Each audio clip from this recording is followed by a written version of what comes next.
If you're in the market for investment-worthy bags, watches, and fine jewelry, Rebag is the answer. Rebag is a luxury resale marketplace where each piece is carefully vetted and verified by experts to ensure quality and authenticity. If you're in the market, use Rebag to buy and sell finds from the world's top brands, including Hermes, Chanel, and Cartier. Head to Rebag.com to get 10% off your first purchase with code REBAG10. Shop today at Rebag.com. That's REBAG.com and use promo code REBAG10 for 10% off your first purchase.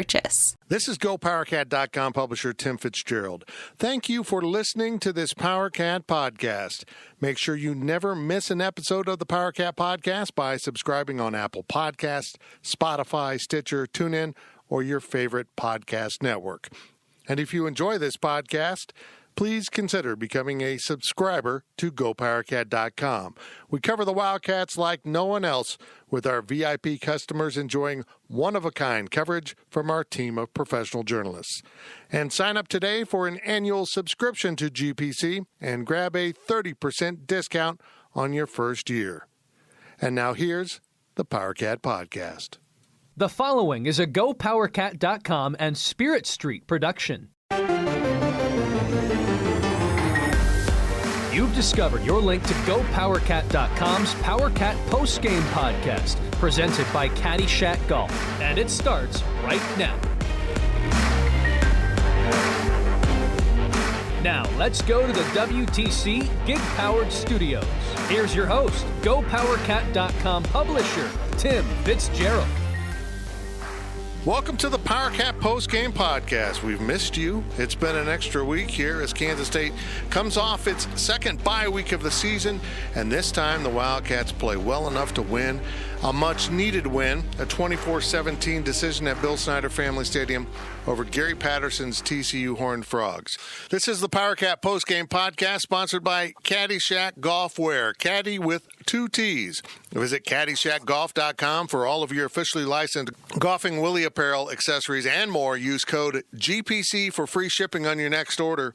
People are taking advantage of it. Get over to CaddyshackGolf.com. That's with 2 T's. Tim Fitzgerald, joined by GoPowerCat football analyst Brian Hanley. And Brian, it wasn't pretty, my friend, but they got it done at the end of the day. That's right. It wasn't pretty. A lot of mistakes, a lot of things to clean up. But you know what? A win's a win. You know, they had to get this win to keep the season going the right direction, and they got it. Well, let's start at the top by being negative. How's that in a win? But let's get it out of the way. Let's talk about first the blocking. This offensive line, Kansas State ran for less than 100 yards in this game, and 61 of it came on Skylar Thompson's draw play that went down the middle of the field late in the game. We'll get to that in a little bit. 94 total yards. So outside of that run, they ran the ball, doing quick math here, 32 times for 33 yards. Yeah, it was ugly. And it started on the first time we tried to run the football, and it didn't get better. They literally, and I mean literally, pushed us around. I was really disappointed. I was surprised, but I was more disappointed. I mean, it was like the guys that just didn't have any fight. And TCU took it to us. And the way their defense had been playing, you would think it would have been the exact opposite would have happened. But whatever they did in their bye week, they cleaned it up for us, and they decided we're going to take away the run, and they took it away. Well, it's all about preparation. I thought both coaching staffs did a marvelous job in this game, getting their teams ready. Certainly TCU knew exactly what would give K-State's offense fits, and they also knew that the quarterback run. Max Duggan ran all through the Wildcats. I mean, this guy came in as the thrower, ends this game with 115 yards on 13 carries, averaged 9 a carry. They couldn't figure him out. And for a guy that comes in advertised as the thrower, he was surprisingly athletic. And boy, did he expose K-State's tackling issues, particularly in the secondary. Yeah, I mean, and it looked like he was just a step faster than all of our players. That's weird. He was more physical. He was faster. And it didn't seem like, I don't know, at certain times it was so bad, our tackling was so bad, it didn't look like guys even wanted to, especially on that long run touchdown. That was pathetic. I mean, that was bad. I mean, it was just a poor effort. He should have been tackled like 4 times. Yep, shame on you, Wayne Jones. I mean, I know you're a freshman, but young man, if you're going to lower the shoulder and hit someone, take out their legs, their center of gravity, but you tried to hit him in the chest. And it should embarrass you right into better tackling fundamentals. I mean, you see that on film. Right. It was awful. Okay, that's the bad stuff. The good stuff is K-State was really well prepared for this game in other elements, and it started in special teams. Yep. Chris Kleiman talked about they immediately recognized a problem in punt protection for the Horned Frogs, and this led to an early play by Jonathan Alexander. Jordan Sandy has the kick blocked, and K-State will try to pick it up, and they do. It's Alexander with it at the 19-yard line. Kansas State blocks a punt, and they'll have it inside the 20 of TCU. It was blocked by Alexander and covered by Alexander. Man, that was huge. That was huge. It got K-State going. And not only did it set them up in a pretty good position there, they converted. I mean, they didn't mess around. They got the ball into the end zone. It took them a couple plays, and they finally threw to the tight end, Nick Leonard's, right down the seam. A nice little throw by Skyler, but they schemed him and got that tight end open. That was great to see. Yeah, it was. It was good to see him get back to getting the ball to the tight end. It was wide open, so it must have seen something. Like I said, great preparation. Good to see the tight end get back involved. Thompson gets the snap, fakes to the back, throws over the top at the 5. Touchdown, Nick Leonard's wide open right down the middle. Kansas State touchdown, and they lead 6-0 with 9:56 to go in the first. Nick Leonard's the score for Kansas State. This was a relief. I'm going to be honest. With this game, coming off 2 losses with the bye week, and then heading into Oklahoma, your backs were against the wall. You kind of had to win this game or you were going to be in big, big trouble, and they found a way to get it done. And I look back at things, and I'm not really sure how they did it, but they did it. He did, and it was kind of what we talked a little bit about in the pregame. It's like, hey, there's nothing wrong with pressure. You know, pressure is kind of what football is built on, and sometimes you have to rise to the occasion. And although it wasn't pretty, it doesn't always have to be pretty. You know, going out and getting wins, especially when coming off of 2 losses, just getting a win anyway is a good thing. And TCU is not just some horrible football program either. So this wasn't that we just skated by some bad football team. That's not what happened here. Nope. We were able to overcome our mistakes, overcome, you know, as some bad play at times. I mean, we played really well at other times, but just overcoming, you know, kind of ourselves and a good football team to win a football game that they needed to win. It was good to see. Good to see the guys, you know, respond that way. That's a good thing. That's a really good thing.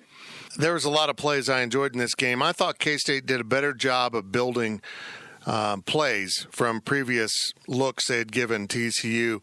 One of my favorite plays was the Gill touchdown in the second quarter. And K-State was really kind of facing a bad situation. They'd moved down the field, and it looked like they might settle for a field goal. And then Gill ran a really nice route. He started to the flag, came back in, hesitated like he was going to sit down into the zone, and then took off up the seam for a touchdown. And it was a 13-yard touchdown, and it put K-State up 14-7. And here's what Gill had to say about that play.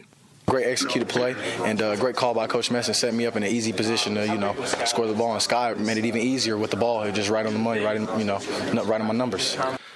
Brian, they struggled. We mentioned it at the top. They struggled running the ball. They struggled with this and that. But they did find a way to throw the ball. They did. That was just almost like water in the desert. They've struggled so much at times throwing the ball. They got Malik Knowles back, and he did play a factor in this game, but really they were more diverse. They threw it to Gill. They threw it to Schoen. They threw it to their tight end. They played today without Phillip Brooks. They kind of spread the ball around, and Skyler didn't have a great game, 11-23, but he had 172 yards and 2 touchdowns, and They did just enough to offset TCU, which also had its struggles caused by the K-State defense. But, man, that passing game saved the day. It did. It saved the day. There were some missed opportunities, but you know what? That's going to happen. But I'm just proud of the way that Skylar fought back. I mean, he didn't have the best game, but when we needed him, he did it. And throwing the football, getting us where we needed to do. I know he had the huge run, but he had to be able – because if we didn't complete any passes, we weren't going to move the football today. So that was very apparent, and we did it when we had to do it. Very proud of the guys all around, and proud of the coaching staff, getting things turned around, getting the guys up and still ready to play. I mean, this is a big football game, and I know that a lot of people say that it's early and things like that, but this is a big football game that we needed to win. So it was really good to see the coaching staff, get diverse with things, right, get things turned around. Right, it really was. They did whatever they needed to do. They found enough offense in this game, and as I mentioned, they did get back Malik Knowles, which was a little bit of surprise in this game. KSU Thrill asked this from Wabash Station: were you surprised at how much Malik played? Brian, we didn't think he was going to play. As it turns out, Phillips Brooks suffered an injury. They thought he'd be able to go, and he wasn't. And then Malik stepped up, and great description by a member of the media. Was he on a pitch count? And he was. He only played about 2 quarters, and he was used sparingly, but his presence was felt. Yeah, it was. They needed him. So it was good to see him out there. Yeah, he made some big plays, but mostly he does disturb the defense. And, it was another question here from Wabash Station. Did you notice TCU doing anything different once Malik came on the field? I saw him roll a safety over at one point, and they had basically 3 guys on the 2 receivers with Malik out there, and I thought, well, that's a little bit different. They got out of the man on the edge to keep an eye on Malik Knowles. They sure did. And the teams are going to have to do that, because, of how good he is and what he brings to the table. So and with other things that we do, and TCU, they don't want to do. They just want to line up, play man-to-man, and stop the run and leave their corners on an island. And they didn't do that. So I think they recognized, him being out there, which is good for us. That's good for us. Now we just got to get them healthy. Yeah, exactly. I really was amazed that Kansas State was in this game at one point. It was clearly a game at some parts of the contest that seemed to be physically dominated by TCU on both sides of the ball. They were running the ball more effectively, and they were stuffing Kansas State's run. Usually when you do those things, you find a way to win, and TCU couldn't quite get over the hump with it. It was amazing to watch, but a big reason for K-State's success was they held TCU to 4 of 13 on third downs. It wasn't always pretty, but they got them off the field. That's right, and that's the key to it. If you can get off the field and keep teams from scoring, that is the name of the game. It wasn't pretty at times, kind of what you said, but that kind of goes back to coaching staff and getting the guys to fight, getting the guys to believe. Because, we gave up a play here, we give up a big play there, but just keep fighting. Just keep going. Go to the next play. The next play is the most important play. And the guys did a very, very good job of that. I mean, let's just call it what it is. We got pushed around today, but we still fought. And when we had to dig deep to get off the field, the defense did. The defense did a really good job. They really did. They got enough done there. We'll talk about some of those big plays, but I want to go back. K-State leads 14-10 at halftime. They get the ball to start the second half. They march down the field, 7 plays, 59 yards. Unfortunately, they needed 63 yards. They had to settle for a field goal right there. They did take the 17-10 lead, but they could have put TCU in a bad situation, and TCU did indeed tie it up at 17-17. Yeah. Look, I don't want to harp on the negative, but, man, that was an opportunity not to deliver a knockout punch, but certainly put them on the ropes. Well, we've done that a couple of times this year. We've settled for field goals in spots where we needed touchdowns and could have really done damage. And the same thing happened in the Mississippi State game. And we just have to be, the guys just have to understand you got to put your foot all the way on the gas pedal when you get the opportunity. You have to do that. This is big time football. When you don't do that, bad things can happen. Now, and it's unfortunate that we're having to learn this, this lesson that way. But you got to understand that you've got to put teams, and not necessarily put them away, but just put them in a bad spot.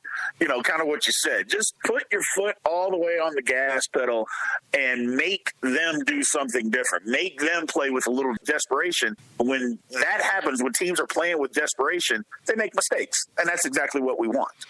Exactly. K-State gets the win, moves to 4-2 on the season, 1-2 in the Big 12. They're alive and kicking in Big 12 play. They do have Oklahoma coming in next week.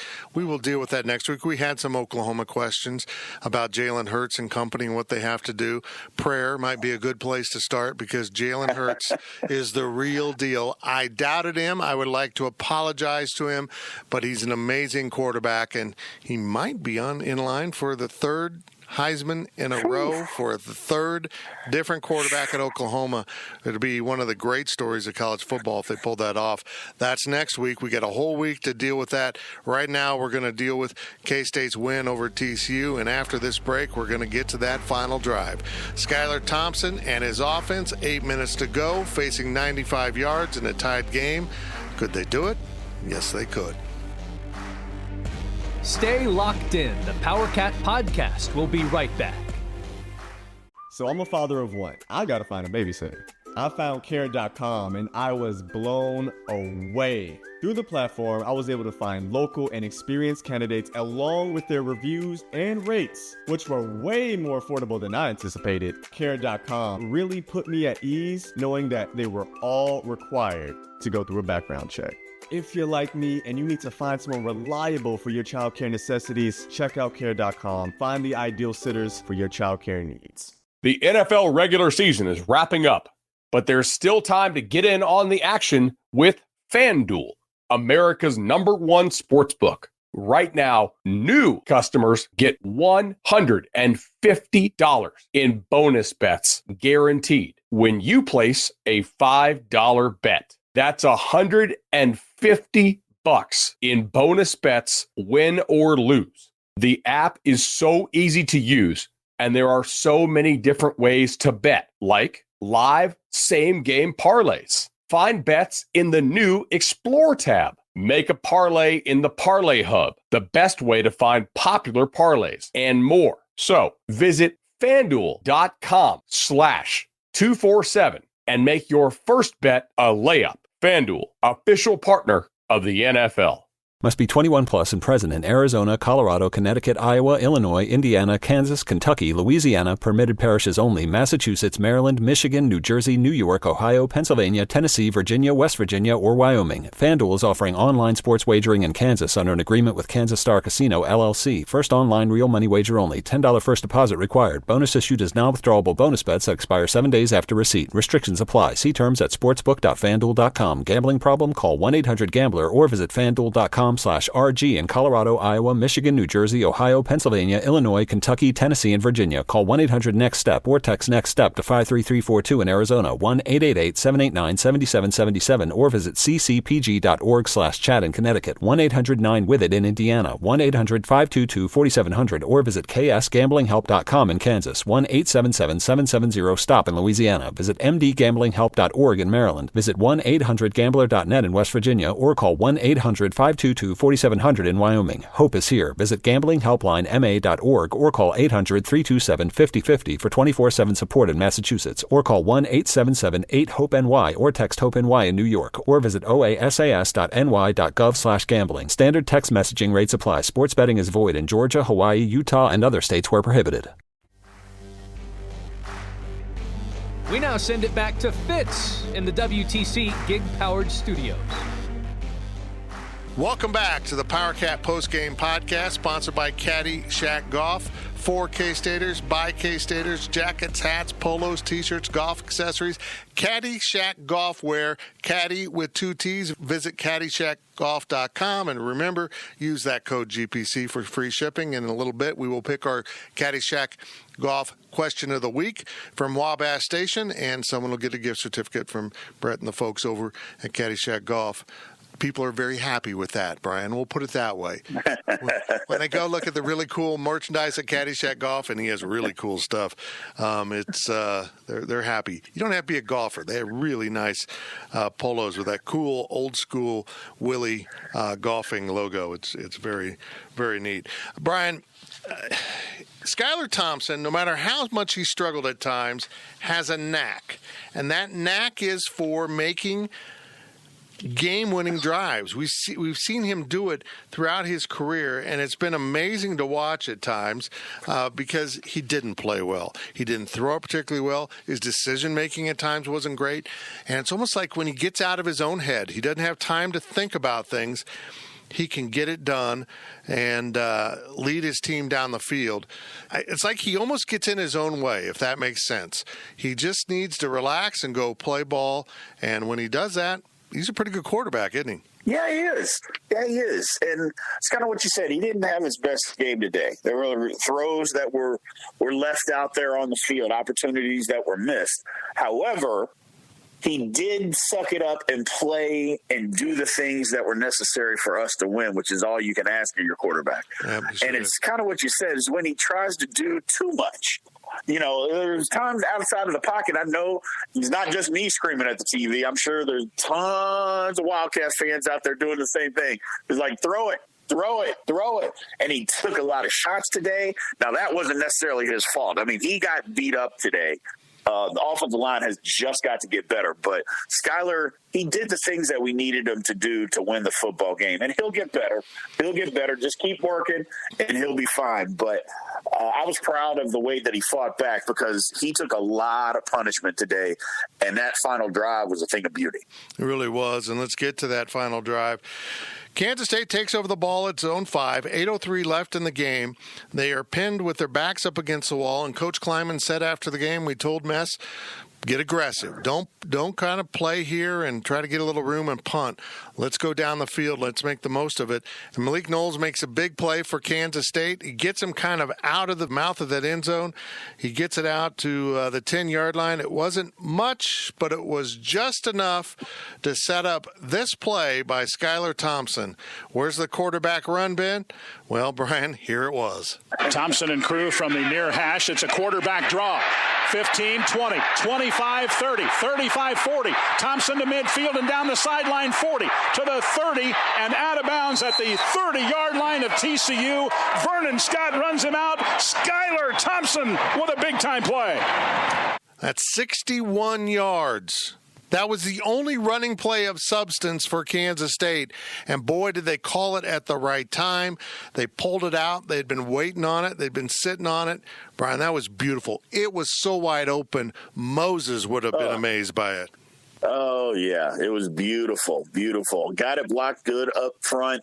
Running back did exactly what he was supposed to do. Linebacker filled, blocked him inside, and off to the races. I mean, it was wide open. So outstanding call by the coaches. Outstanding call. And outstanding execution by the line and everybody involved. It's just a great play call. Excellent execution. You know, once in a while you'll see the middle of the field open. Man, there was no one there. I mean, it took them a good 40 yards to realize they were in trouble, and then they finally got Skylar to start angling, and he still picked up about another 20. Here's what Skylar said. It was something Coach Messingham recognized in game prep, and they saved it and used it. And then we called the quarterback draw, and they gave us the look that we anticipated all week on film. So I knew it was going to be a big play right before I even said hi. It was a big play. It was that changed the whole game, and at that moment you could kind of feel everything flip. Like the stadium wasn't quite believing K-State would win, and TCU thought we're going to win this game and get out of here. And from that point on, it looked like K-State was going to win, and then they started piecing it together.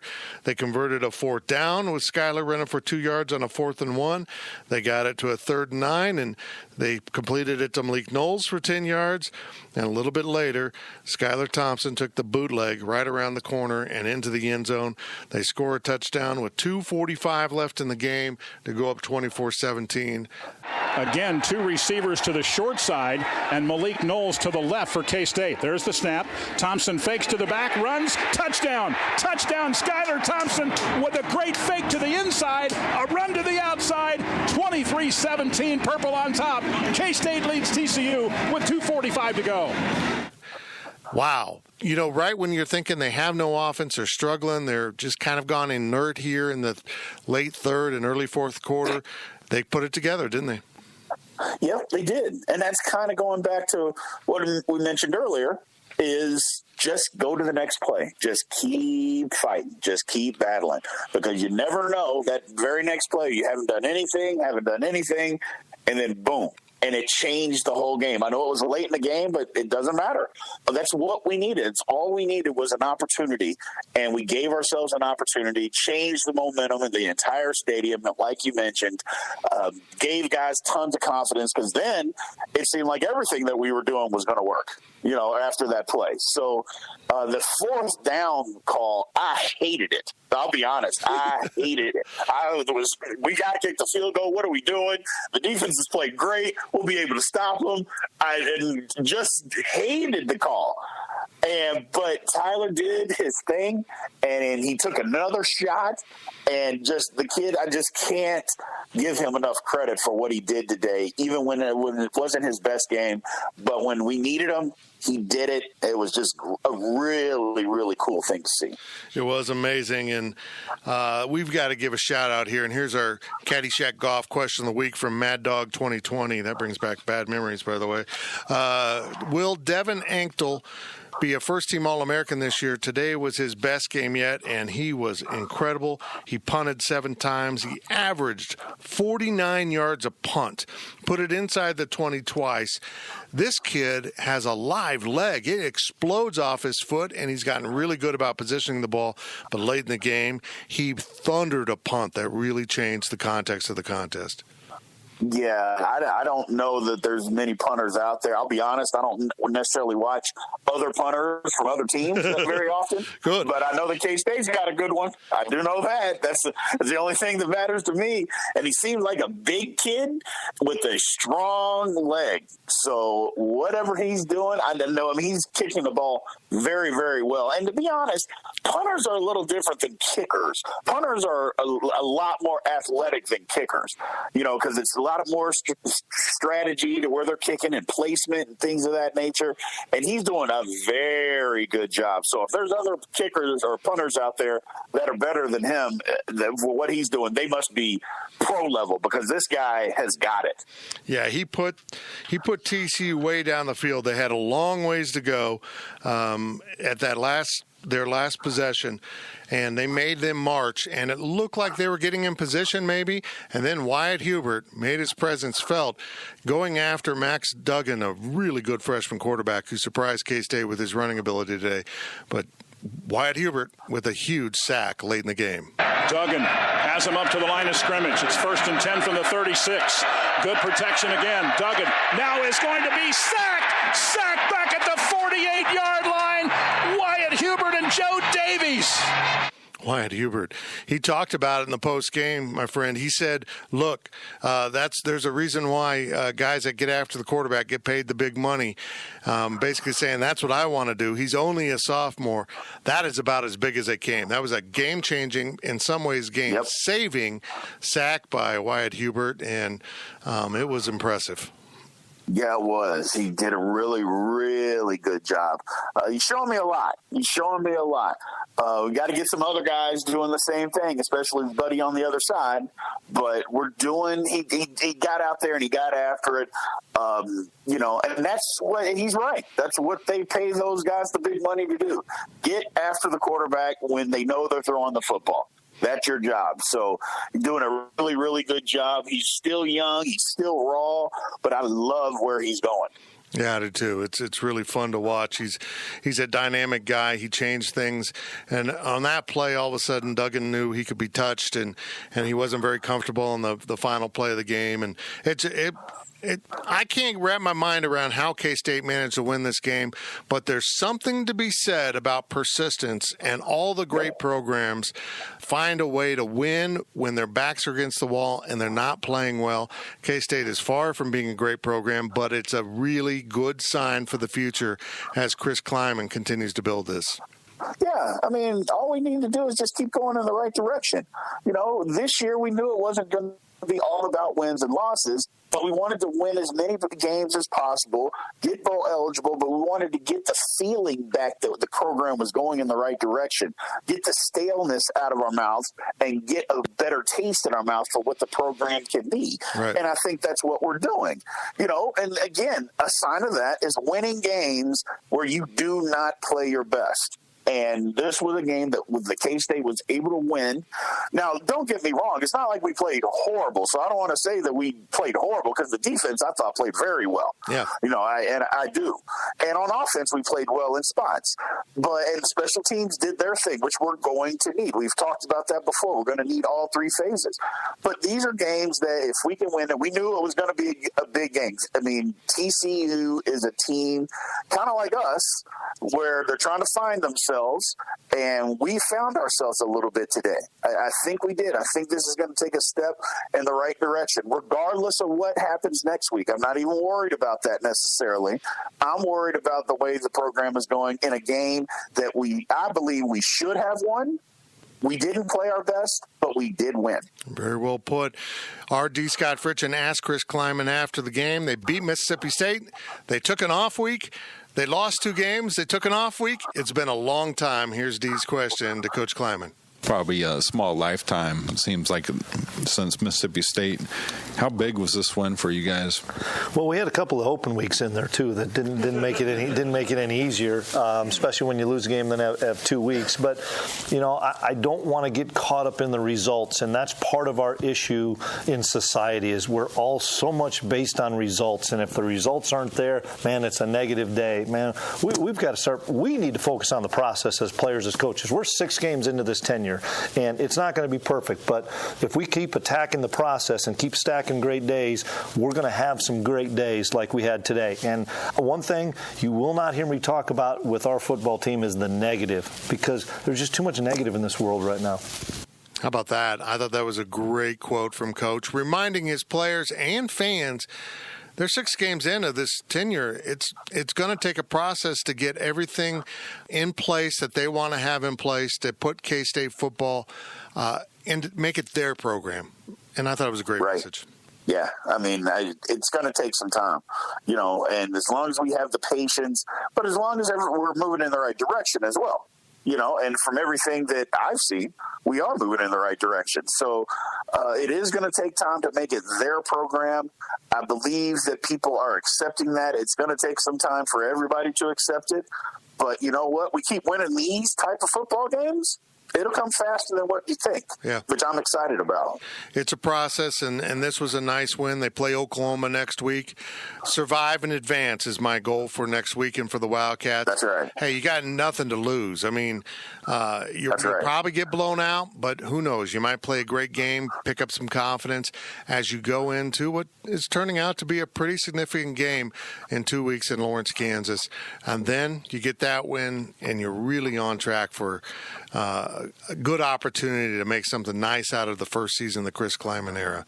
Yeah, I'll be excited about that, because the OU game is kind of what you said. It is what it is. It's going to be a tough game. You get out of that one, whatever you do, and then let's get on with the rest of the schedule, and let's see, because that Kansas game is going to be, I mean, it's Kansas, so we got to go in there, but Kansas can do some things offensively, so we got to go in there and do our thing, but I'm really excited for the rest of the season, because there's some wins on the remaining schedule. I know we talked about that. I don't want to get ahead of ourselves or anything like that, because there's still a lot of season to be played, but I'm excited. This is a good win. I don't want people to poo-poo this away and think, oh, well, TCU, it is what it is. I want people to understand this was a game that K-State should have won, didn't play great, and still won. It puts us on track to do the things that I think that we want to try to do. It really does. It's a big relief. We saw Chris Kleiman hug Gene Taylor, the AD, after the game. He admitted it's a relief. It was a big win. They needed it. It got things going in the right direction again. And K-State beats TCU 24-17 to move to 4-2, get Chris Kleiman's first Big 12 win. It was really a relief to say. That's Brian Hanley. He was an offensive lineman on those great K-State 97 and 98 teams. He's our football analyst out of Texas. And Brian also hosts his own podcast, Let's Talk Ball. You can find that at ltbpodcast.com. Brian, we appreciate it very much. And as we head out of this week's show, let's hear what Skylar Thompson said as the team met for that final drive, the winning drive, that is, in the huddle, and how that all took place. Here's Skylar Thompson taking us out. I told the guys in the hotel last night that I'm going to be ready for 4 quarters tomorrow, and I'm going to bring it and lead the best of my ability, and for them just to stick with me and believe in me. And, it was so much fun, man. We get in that huddle, and, the game's on the line. It's 4th and 1, and, my old line is telling me that they love me, and everybody's telling each other they love each other, and we got it, and it's just like that's what this game's all about. The winning and losing, put all that aside. Like that is what this game's all about. That's why I love this game so much, and it makes it easy to go put your body out there to go get a first down.